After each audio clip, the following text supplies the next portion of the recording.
Hi, my name's Cristina Fitzgerald. This is Mike Johnson, and we are Sugarfire Smokehouse. The finished dish we're doing is a lamb bao, which is a Chinese steamed bun that's typically filled with pork or other things.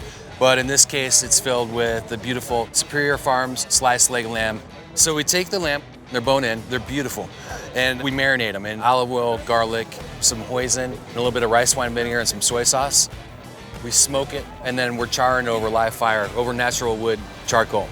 I think the beautiful part about what we're doing with this lamb is you're getting the best of both worlds because the smoke has had time to penetrate all of the meat, so you get that nice smoky flavor, but you're also getting a beautiful crust because it's been hanging over that open fire. I think that a lot of people reserve the idea of doing leg of lamb like on Easter or something. Why? It's so good. Why not have it more often?